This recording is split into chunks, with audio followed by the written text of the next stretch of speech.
अब चलिए ध्यान दीजिए, हमें क्या करना है गाइस, हर ऑर्बिट का रेडियस पता करना है जिसका हमें जनरलाइज फॉर्मूला चाहिए। अब मान लीजिए ये एटम है, दिस इज द न्यूक्लियस, और ये रहा उसका रेडियस। अच्छा, इसमें ये है वो इलेक्ट्रॉन जो गोल गोल गोल गोल रिवॉल्व कर रहा है, तो हमें ये आर फाइंड आउट करना है। कैसे करेंगे? तो ये इसके लिए हमें जो सबसे पहले दो पोस्टुलेट है ना वो काम आने वाले हैं। चलिए स्टार्ट करते हैं from the first postulate.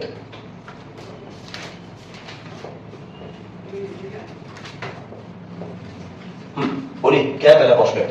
mv² upon r equal to what? 1/4 pi epsilon not ze² upon r²। ठीक है, आइए अब प्लान क्या है ध्यान से सुनो। ये भी प्लान क्या है ध्यान से सुनो। इस फार्मूला में जरा ध्यान से देखिए, m क्या है? कांस्टेंट, 4 पाई क्या है? Constant, epsilon not constant, z constant, e constant. मतलब सिर्फ दो ही चीजें वेरिएबल है, वो है रेडियस और वेलोसिटी। उसी तरह से अगर हम सेकंड पोस्टुलेट लिखते हैं, that is from second postulate. बोलो क्या है सेकंड पोस्टुलेट?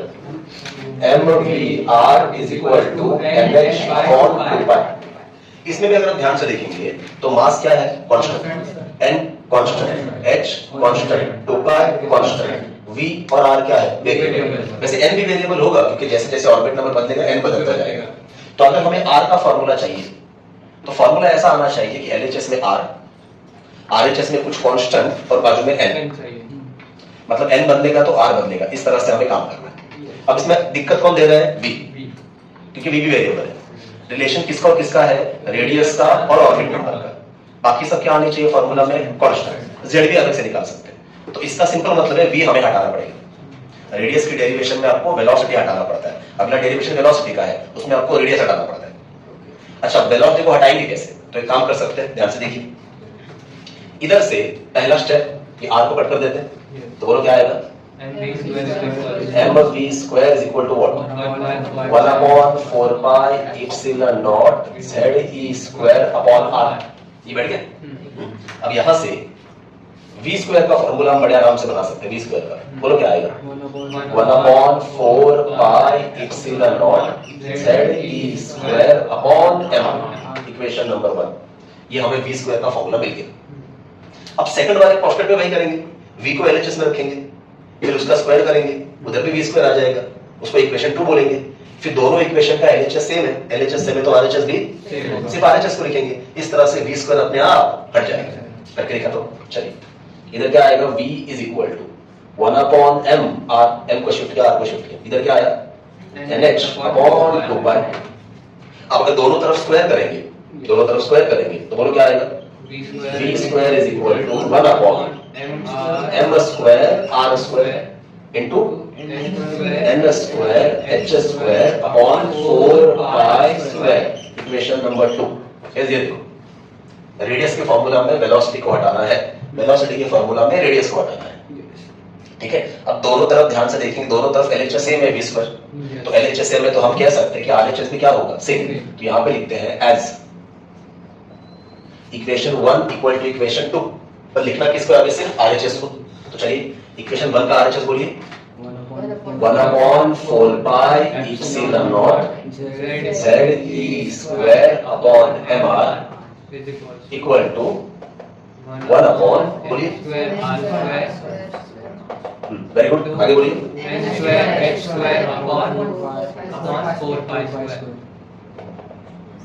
अब अगर आप फॉर्मूला में ध्यान से देखेंगे तो r और n के अलावा आपको z को भी काउंट कीजिए, बाकी सब लोग कांस्टेंट है। ये 1/4 pi epsilon not constant, m constant, e constant, m constant, h constant, 4 pi square constant. अब सिंपलीफाई करने के लिए पहले देखना पड़ेगा कौन कौन कट हो रहा है। तो देख लीजिए, ये वाला पाई कैंसिल, इधर है ना पाई स्क्वायर, ठीक है। उसके बाद ये वाला r कैंसिल, इधर r² है। ये वाला m भी कैंसिल। और कोई कैंसिल हो रहा है? देख लीजिए, नहीं 4, यस, ये वाला 4 भी कैंसिल। तो जो जो कैंसिल होते हैं उनको उड़ा देते हैं। अब बचा कौन को लिख देते हैं? चलिए बोलिए कौन कौन बचा इधर से? ze² अपॉन एप्सिलॉन नॉट, ये बचा हुआ है। इधर से क्या क्या बचा? एक m इधर से गया है, तो ये क्या आया? Upon mr into n² h² upon pi. Correct है। फर्क। अभी बोलो मत, रिलेशन किसका और किसका है, आर और एन का। तो आर को एलएचएस में लेना पड़ेगा। तो अगर मैं आर को एलएचएस में लेता हूं, यार इधर से एलएचएस में आया तो ये बाकी सब लोग उधर शिफ्ट हो जाएंगे। हाँ, पहले इधर क्या बचा देखिए, 1/m, एक और बचा है n square h square upon pi. इधर से इप्सिलॉन नॉट शिफ्ट होगा तो उधर जाके क्या करेगा, मल्टीप्लाई, मतलब न्यूमरेटर में जाएगा। z स्क्वायर जो न्यूमरेटर में है वहां पे जाएगा तो डिनोमिनेटर में जाएगा। गाइस ये रहा रेडियस का फॉर्मूला, पर ये थोड़ा सा वियर्ड लग रहा है। अब हमारा काम है इसको अच्छे से रीअरेंज करना। रीअरेंज कैसे करना है जरा ध्यान से देख लीजिए। एक सिंपल सा काम करते हैं ना गाइस, जो जो कांस्टेंट है साथ में लिख देते हैं। बाहर बस किसको लिखेंगे, n को और z को। क्यों? क्योंकि ऑर्बिट नंबर बदलता रहेगा। और हाइड्रोजन है तब तक z is equal to 1, helium plus है तो z इज इक्वल टू 2, तो एक तरह से z भी वेरिएबल हो जाएगा आगे जाके। तो n स्क्वायर z को साइड में निकालता है और बाकी सबको साथ में लिखते हैं। ठीक है, देख लीजिए एक बार। अंदर कौन आएगा, h स्क्वायर इप्सिलॉन नॉट, नीचे पाई, पहले कांस्टेंट लिखते हैं ना हमेशा, उसके बाद m, उसके बाद e स्क्वायर, ब्रैकेट कंप्लीट। ये सारे टर्म क्या है, कांस्टेंट। बाहर कौन आया, n square by z। Guys this is the formula. So आज के बाद अगर आपको किसी ने पूछा what is the radius of nth Bohr orbit, the formula is h square epsilon naught pi m e square into n square by z। प्रश्न में गाइस एंट्रेंस में ये फार्मूला बहुत काम आता है। अलग अलग तरह के एमसीक्यू आते हैं, उसके बारे में बात करेंगे हम, बट बिफोर दैट ये पूरा टर्म क्या है, कांस्टेंट है। अच्छा, अगर ये पूरा टर्म कांस्टेंट है तो इसका कुछ तो फिक्स वैल्यू होगा। वैल्यू हमें पता होना चाहिए। तो आपकी जानकारी के लिए कि वैल्यू आपको प्रिपेयर करना पड़ेगा।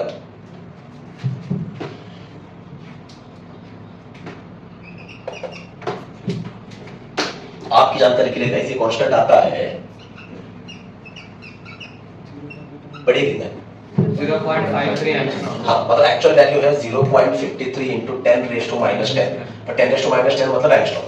क्यों? क्योंकि हम एटॉमिक लेवल पे है गाइस, एटम इतना छोटा है, हम उसका रेडियस मीटर में नहीं लिखेंगे, एंगस्ट्रॉम में लिखेंगे।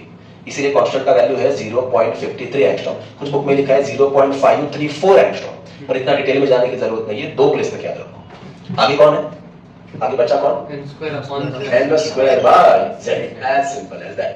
ये रहा गाइस आपका फार्मूला।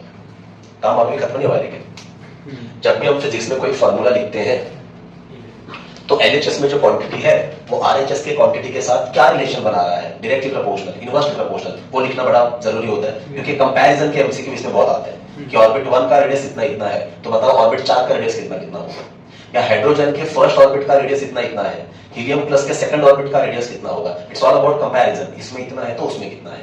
अब ये कंपैरिजन करने के लिए ध्यान से देखिए क्या लिख रहा है आपको, यहाँ से r directly proportional to m square, और z की बात करूं तो r inversely proportional to z, पर मेन काम तो n का ही है। आसान भाषा में जैसे जैसे ऑर्बिट नंबर बढ़ता जाएगा वैसे वैसे रेडियस भी, ये हम सबको पता है। सबसे छोटा ऑर्बिट कौन है, ऑर्बिट 1, उससे बड़ा ऑर्बिट 2। मतलब जैसे जैसे हम न्यूक्लियस से दूर जाते हैं और ऑर्बिट बाय ऑर्बिट जाते हैं, ऑर्बिट का साइज मतलब ये ऑर्बिट का रेडियस बढ़ता बढ़ता जाता है। किस प्रोपोर्शन में बढ़ता है, n स्क्वायर। किस प्रोपोर्शन में बढ़ता है, n स्क्वायर। अब एक दो वैल्यू जरा कैलकुलेट करके देखते हैं, फिर जाके पूरा होगा। हमारे लिए मेन कंसर्न है हाइड्रोजन। तो अगर हम हाइड्रोजन एटम की बात करें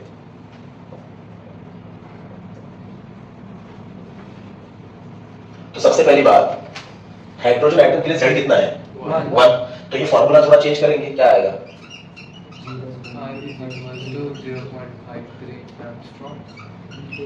yes, radius is equal to 0.53 angstrom into n square. अभी काम करते हैं, 2 या 3 ऑर्बिट का कैलकुलेट करके देखते हैं, वो कुछ ना कुछ हमें सिखाने वाला है। चलिए सबसे पहले ऑर्बिट नंबर 1, ऑर्बिट नंबर 1 के लिए n is equal to what, आगे जाके ऑर्बिट 1 के अलग से नाम भी आएगा, पर खैर वो आज नहीं, अगले लेक्चर में आएगा। Orbit number 1 n is equal to 1, तो n स्क्वायर कितना आएगा, 1 ही आएगा, 1 ही आएगा ना। तो सिंपल सी बात है, रेडियस ऑफ ऑर्बिट नंबर 1 कितना आता है, 0.53 एंगस्ट्रॉम। ऐसे याद रखना है। फर्स्ट ऑर्बिट का रेडियस कितना आया, 0.53 angstrom. So don't you feel, ये जो फार्मूला यहाँ पे लिखा है इसको हम ऐसे भी लिख सकते हैं, ये सेम फार्मूला हम ऐसे भी लिख सकते हैं, क्या, radius of any orbit is equal to radius of first orbit into n square. एक बात याद रखना, वो जो कांस्टेंट आता है ना वो हमेशा ऑर्बिट 1 के लिए ही रिप्रेजेंट करता है। तो ये जो कांस्टेंट है 0.53 angstrom, this is radius of orbit number 1 for home, hydrogen atom. ये भी नहीं भूलना है। अगर Z1 नहीं लेते तो ये वैल्यू नहीं आता। हीलियम होता तो Z की जगह पे 2 पुट करना पड़ता, आंसर कुछ और आता। ठीक है, so this constant is radius of orbit number 1 for hydrogen atom. अच्छा, एक फाइनल कर लेते हैं और एक। अब किसकी बारी है? Orbit number 2। ऑर्बिट नंबर 2 मतलब n इज इक्वल टू कितना? 2। तो इधर आइए, n square is equals to 4. n square कितना आएगा? 4। 2 का स्क्वायर इज 4, मतलब रेडियस ऑफ सेकंड ऑर्बिट क्या आ रहा है देखो, 0.53 angstrom into 4 and that becomes कितना? Yes, thank you. कितना आया? 2.12 एंगस्ट्रॉम। मैं बार बार कह रहा हूं ये वैल्यू सारे हाइड्रोजन के लिए चल रहे हैं। हाइड्रोजन एटम में ऑर्बिट 1 का रेडियस कितना है? 0.53 एंगस्ट्रॉम और ऑर्बिट 2 का कितना है? 2.12. इसका मतलब है ऑर्बिट 2 का रेडियस, अब कंक्लूजन पे आते हैं, ऑर्बिट 2 का रेडियस ऑर्बिट 1 के रेडियस से 4 गुना ज्यादा है। क्यों? m स्क्वायर का रेशियो है ना। ऑर्बिट 2 का रेडियस ऑर्बिट 1 के रेडियस से 4 गुना ज्यादा है। अब रेडियस 4 गुना ज्यादा है तो डायमीटर भी 4 गुना ही ज्यादा होगा। अब अगर हम ऑर्बिट 3 की बात करते तो n की जगह पे 3 आता, 3 का स्क्वायर कितना आता? 9 इंटू 9 करते, मतलब ऑर्बिट 3 का रेडियस ऑर्बिट 1 के मुकाबले में 9 गुना ज्यादा है।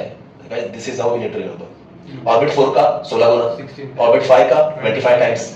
एमसीक्यू में ऐसे सवाल पूछते हैं। So this is all about radius of Bohr's orbit. अब बुक की बात करूं तो जैसे लास्ट टाइम कहा था, बुक में यहाँ पे नीचे n लिखा है, that is radius of nth orbit. हमने जानबूझ के अवॉइड किया, ठीक है, हमने जानबूझ के ये अवॉइड किया।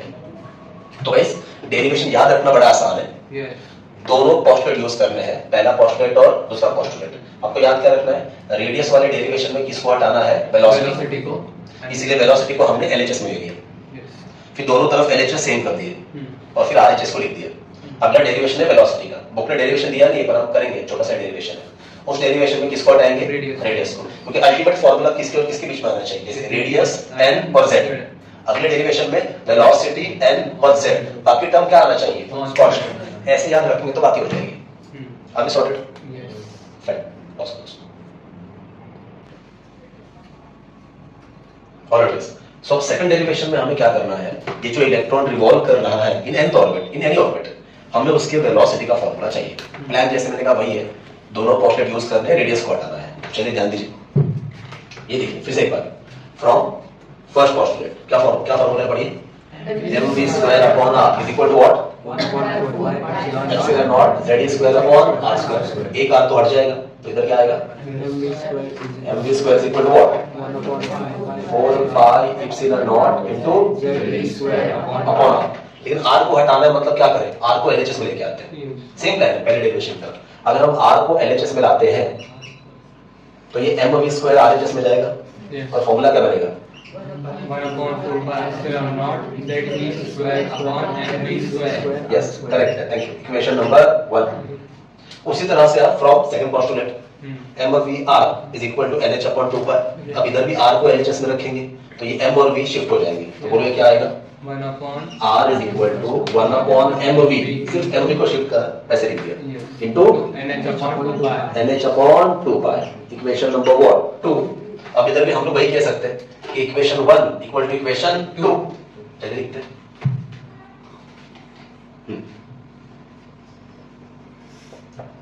As equation 1 equal to equation 2, दोनों को फटाफट इक्वेट करते हैं। 1/4 pi epsilon not z square upon mv square mv square equal to is equal to 1 upon mv into 2 pi n nh upon 2 pi. अब फॉर्मूला बनाने से पहले जो जो सेम क्वांटिटीज है उनको उड़ा देना पड़ेगा, ठीक है। देखिए कौन कौन हट रहा है? ये पाई हट गया इस वाले पाई के साथ, ये 2 भी हट गया, इधर 4 है ना, इधर 2 आएगा, ये मास हट गया, ये वेलोसिटी हट गया, इसके साथ एक ही बचेगा। और कुछ आ रहा है? नहीं। चलिए जो बचा है उसको लिख देते हैं। इधर कौन बचा है? z square upon 2 epsilon not, ये बचा हुआ है, और v भी तो बचा हुआ है, v स्क्वायर में से भी बचा है ना। उधर कौन बचा है? उधर सिर्फ n और h बचा है। अब बात करिए अरेंज करने की। फॉर्मूला किसका है? वेलोसिटी का। तो वेलोसिटी को एक तरफ रखना पड़ेगा, तो अगर मैं वेलोसिटी को शिफ्ट करूं तो ये ऐसा आएगा z² upon 2 epsilon not NH equal to v। अगर ढंग से लिखते हैं वेलोसिटी को LHS में लिखते हैं, इधर क्या आएगा z² upon 2 not NH। n और h में फर्क समझ में आना चाहिए। काफी बच्चे h का ये लाइन छोटा ड्रॉ करते हैं तो दोनों सेम ही लगते हैं। हाँ, अब बात हमारी क्या हुई थी? बात हमारी हुई थी कि n और z वेरिएबल रहेंगे, n बदलेगा z बदलेगा, बाकी सारे टर्म क्या चाहिए? कांस्टेंट। तो एक काम करते हैं, अब इसको फाइनली रीअरेंज करते हैं। यहां से z को साइड में निकाला और डिनोमिनेटर में से n को साइड में निकाला। अब न्यूमरेटर में कौन बचा है? e² अपॉन इधर कौन बचा है? 2h epsilon not. Guys this is the formula. तो आज के बाद अगर आपको किसी ने पूछा कि what is the linear velocity of revolving electron in nth Bohr orbit, तो आप बोलोगे e² upon 2h epsilon not into z by n। ध्यान से देखिए यहां पे z ऊपर आ रहा है। ये ब्रैकेट में जो टर्म है पूरा का पूरा टर्म क्या है? कांस्टेंट। अब फिर से वही बात, अगर ये कांस्टेंट है तो इसका कुछ तो वैल्यू होगा ना। और ये वैल्यू ऑलरेडी साइंटिस्ट ने कैलकुलेट करके रखा है, हमें बस प्रिपेयर करना है। तो ध्यान से देख लीजिए गाइस, ये जो ब्रैकेट में टर्म है e² upon 2h epsilon not, इसका वैल्यू आता है, पढ़िए कितना आता है? 10⁶ मीटर पर सेकंड। कुछ लोग ऐसा भी लिखते हैं 22 × 10⁵ मीटर पर सेकंड। दोनों का मतलब सेम ही है। 22 लिखना मतलब डेसिमल को शिफ्ट करना, एज सिंपल एज दैट। बचा क्या? z by n। बचा क्या? z by n। गाइस ये रहा आपका फॉर्मूला। Is it? लेकिन वापस वही चीज कह रहा हूं कि जब भी हम कोई फॉर्मूला लिखते हैं तो हमें रिलेशन चेक करना पड़ता है, कौन किससे प्रोपोर्शनल है, कौन किससे इनवर्सली प्रोपोर्शनल है। तो यहां पे देख लो, velocity is what? Inversely proportional to n। मतलब जैसे जैसे हम न्यूक्लियस से दूर जाएंगे, ऑर्बिट 1, ऑर्बिट 2, ऑर्बिट 3, रेडियस तो बढ़ता जाएगा, बराबर है, लेकिन इलेक्ट्रॉन का स्पीड कम होता जाएगा। और कम ही होगा ना गाइस, सोच के देखते हैं ना। जैसे जैसे हम इलेक्ट्रॉन को घुमाने का जिम्मेदारी किसका है? न्यूक्लियस। जैसे पत्थर को घुमाते हैं, ऐसे न्यूक्लियस फोर्स लगा के इलेक्ट्रॉन को गोल गोल घुमा रहा है, उसी को तो हम सेंट्रीफ्यूगल फोर्स कह रहे हैं। अब जैसे जैसे न्यूक्लियस से दूर जाएंगे, डिस्टेंस बढ़ता जाएगा, तो न्यूक्लियस का जो फोर्स है वो फोर्स कम होता जाएगा। फोर्स कम होता जाएगा तो घुमाने की शक्ति भी कम होती जाएगी, इसीलिए इलेक्ट्रॉन का स्पीड कम होता जाएगा। I hope making sense. Radius बढ़ेगा लेकिन स्पीड कम होता जाएगा। अच्छा, अब क्या करना है? मेन कंसर्न हमें किससे है? हाइड्रोजन से। तो एक काम करते हैं,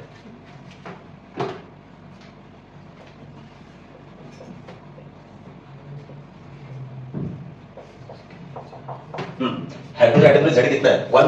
मतलब यही फॉर्मूला कैसे लिखेंगे? v is equal to 2.2 × 10⁶ metre पर second into 1 by n। This is the formula for hydrogen atom. कुछ नहीं किया, z को हटा दिया। अब यहां पे भी कम से कम 2 ऑर्बिट का स्पीड निकाल के रखते हैं गाइस, ऑर्बिट 1 का भी और ऑर्बिट 2 का। क्या करें बोलिए? इनको कैसे लिखना है? For orbit number 1 n is equal to 1। यहाँ पे कुछ नहीं करना है, n का वैल्यू पुट करना है, n is equal to 1। तो सीधी सी बात है, velocity of electron for first orbit, that is v1। कितना है बोलो? 2.2 × 10⁶ मीटर पर सेकंड। हाँ, ये नंबर गाइस आपको याद करना पड़ेगा। देखो वहां पे वही सीन हुआ है, ये जो कांस्टेंट है ये वैल्यू किसके लिए है? ऑर्बिट नंबर 1 के लिए। प्रीवियस डेरिवेशन में कांस्टेंट था 0.53 एंगस्ट्रॉम, वो क्या बन गया था? r1, हाइड्रोजन एटम के फर्स्ट ऑर्बिट का रेडियस। उसी तरह से यहाँ पे जो कांस्टेंट है ये क्या बन गया है? Velocity of electron in first orbit of hydrogen atom. तो डोंट यू फील, हम इसकी जगह पे ऐसा भी लिख सकते हैं, v is equal to what? v1 into 1 by n, मतलब v upon n। ऐसे भी याद रखना है। पर किसके लिए? बार बार कह रहा हूं, ये सारा खेल सिर्फ हाइड्रोजन के लिए चल रहा है। जो कांस्टेंट है ये हाइड्रोजन एटम के लिए रिप्रेजेंट कर रहे हैं। फाइनल चीज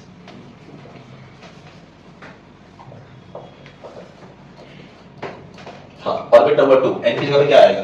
2। तो सिंपल सी बात है, velocity of electron in second orbit constant वैसे आएगा, इधर से भी सॉल्व कर सकते हो, इधर से भी सॉल्व कर सकते हो। 1.1 × 10⁻⁴ डिवाइड बाय 2 आया ना? डिवाइड बाय 2 करेंगे तो वैल्यू कितना आ रहा है बोलिए? 1.1 × 10⁶ मीटर पर सेकंड। यस। अब यहां से कंक्लूजन क्या है? हाइड्रोजन एटम में फर्स्ट ऑर्बिट में इलेक्ट्रॉन का लीनियर वेलोसिटी जितना था, सेकंड ऑर्बिट में उसका आधा हो गया, 1/2 हो गया।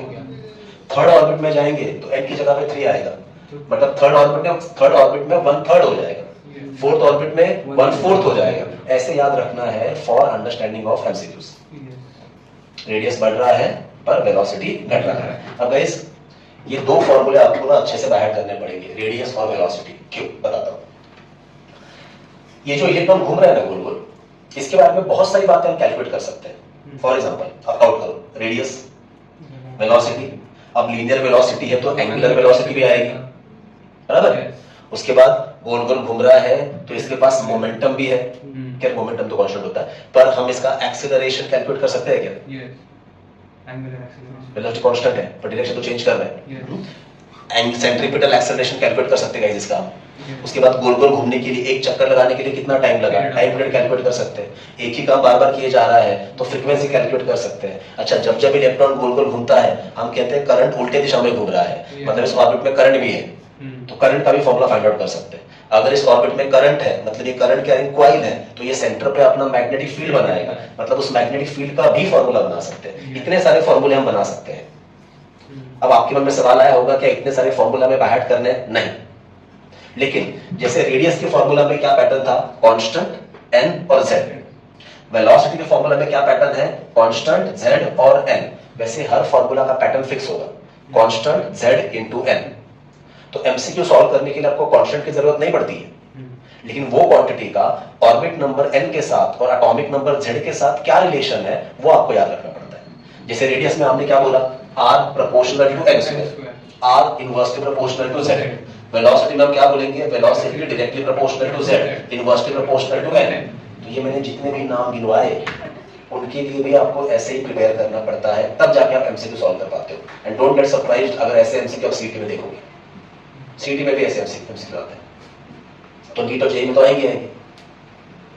अब ये सब अभी से करना है क्या? नहीं, वो तो एंट्रेंस के लेक्चर में पूरा चार्ट ही बना के दे दूंगा, तो ऊपर बस चार्ट आप प्रिपेयर करेंगे और कुछ नहीं। अच्छा, लेकिन अगर मान लो आपको वो सारा चार्ट प्रिपेयर नहीं हो पा रहा है तो उस हर क्वांटिटी का फॉर्मूला आप सॉल्व कर सकते हैं अगर आपको रेडियस और वेलोसिटी का फॉर्मूला पता है तो। वो सारे फॉर्मूले आप खुद भी सॉल्व कर सकते हैं अगर याद नहीं रहा तो, पर उसके लिए आपको दो फॉर्मूले बाय होने चाहिए, एक रेडियस का और दूसरा वेलोसिटी का। वो सारे फॉर्मूले इससे ही आते हैं, आप खुद देख लो। एंगुलर मोमेंटम हमें भी याद। टाइम पीरियड कैसे निकालेंगे? टाइम पीरियड इज एक चक्कर का डिस्टेंस अपॉन वेलोसिटी। एक चक्कर का डिस्टेंस कितना होता है, 2πr अपॉन वेलोसिटी। ये देखो आ गया फॉर्मूला। फ्रीक्वेंसी निकालना है तो उल्टा करना पड़ेगा, करंट निकालना है तो करंट का फॉर्मूला क्या आता है, I = E/t। फिर से t की जगह पे क्या आएगा, 2πr/t, फिर से भी ऊपर चला जाएगा। मतलब अल्टीमेटली हर फॉर्मूला में दो क्वांटिटीज कॉमन है, वेलोसिटी एंड रेडियस। इसीलिए ये दो फॉर्मूला बाहर करना आपके लिए बहुत मैंडेटरी हो जाता है। अब बुक ने वेलोसिटी का डेरिवेशन करके नहीं दिया है, एक लाइन में लिखा है कि ऐसा ऐसा आता है, पर अंडरस्टैंडिंग के लिए हमने जानबूझ के किया है। And out. चलिए देखिए, पॉज करो प्लीज।